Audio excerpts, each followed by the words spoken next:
Silakan Rita. Ya, sahih.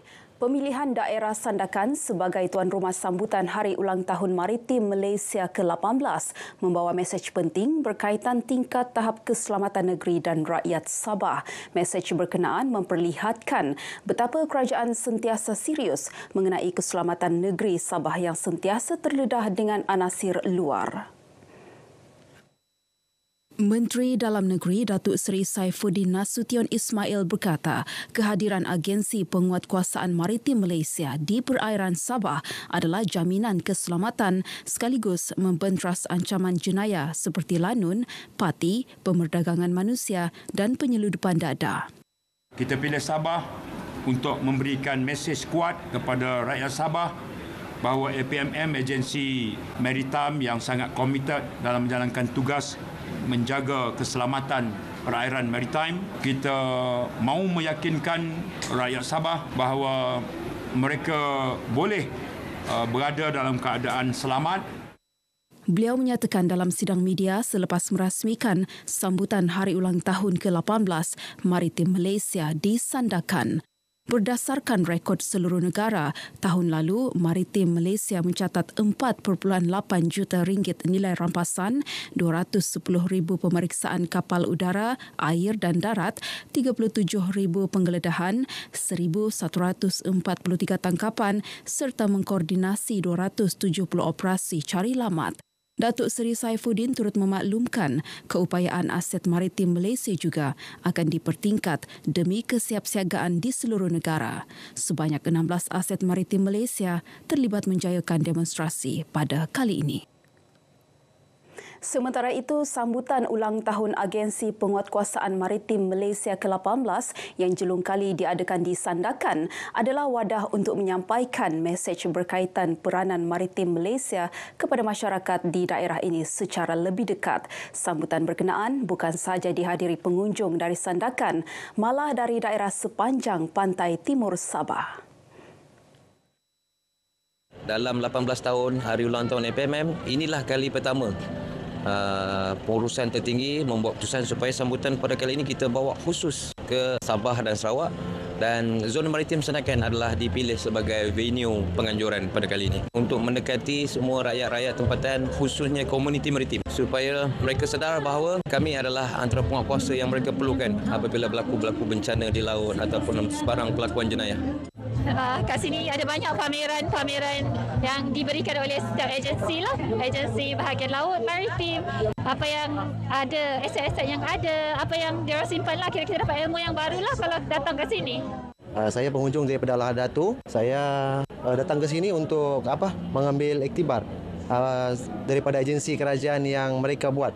Kan mereka agensi kerajaan berusaha payah untuk memberi pendedahan kepada masyarakat kita. Ada pertunjukan di sini kan di laut, sangat memberi pendedahan terus kepada masyarakat lah. Apa yang Smart Team contoh APMM ada tadi kan, mereka ada pasukan khusus iaitu Smart Team. Pelbagai pengisian diadakan, antaranya pertunjukan aset maritim Malaysia selain pameran agensi kerajaan lain. Ini pula mengenai bajet 2023. Antara harapan diutarakan adalah memperkasa golongan wanita. Ini termasuklah galakan dan penglibatan wanita dalam dunia keusahawanan, tingkat kesedaran hak wanita selain mengadakan kepimpinan wanita. Terutama sekali bajet untuk membangunkan wanita, terutama sekali di negeri Sabah ini. Itu harapan kita lah. Dari segi pertama sekali membangunkan usahawan dan untuk menangani masalah keganasan rumah tangga. Beliau berkata demikian pada program outreach santuni wanita di Dewan Pusat Kraftangan di Keningau.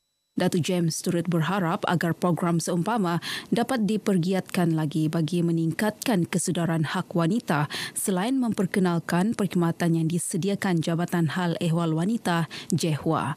Terdahulu beliau yang juga Exco Kesihatan Negeri melawat ke Pusat Hemodialisis Hospital Keningau meninjau keperluan dan kekurangan mesin dialisis dengan kos perjalanan pesakit untuk mendapatkan rawatan. Satu pelan jangka masa panjang diperlukan bagi membangunkan koridor laluan hidupan liar, terutama gajah agar tetap kekal dalam habitatnya selain tidak mengganggu penempatan mahupun kawasan pertanian. Proses inventory buaya juga perlu dipercepat bagi mengawal populasi buaya, seterusnya mengurangkan ancaman pemangsa tersebut kepada manusia. Menteri Pelancongan Kebudayaan dan Alam Sekitar, Kepkas, Datuk Christina Liew berkata, kesungguhan merealisasikan pusat latihan pendakian altitud tinggi di Gunung Kinabalu turut menjadi keutamaan. Ia sejajar pengisytiharan Geopark Global Kinabalu dijangka akan dilaksanakan pada Perhimpunan Agung UNESCO yang dijadual berlangsung April nanti.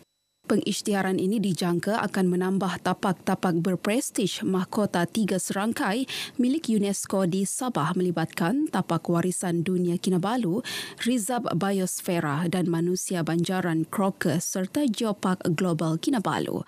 Beliau berkata demikian semasa berucap pada Majlis Amanatan Anugerah Perkhidmatan Cemerlang Kepkas di Kota Kinabalu.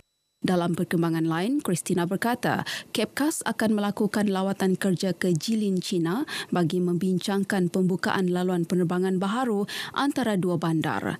Selain itu, turut bakal berlangsung perjanjian persefahaman MOU berkaitan pelancongan, infrastruktur, pertanian dan pendidikan mengenal pasti promosi bersilang serta peluang pelaburan. Baik, sekian paparan dari negeri di bawah Bayu. Kita kembali ke Angkasa Puri bersama Sahih Samsudin. Silakan. Baik Rita, terima kasih.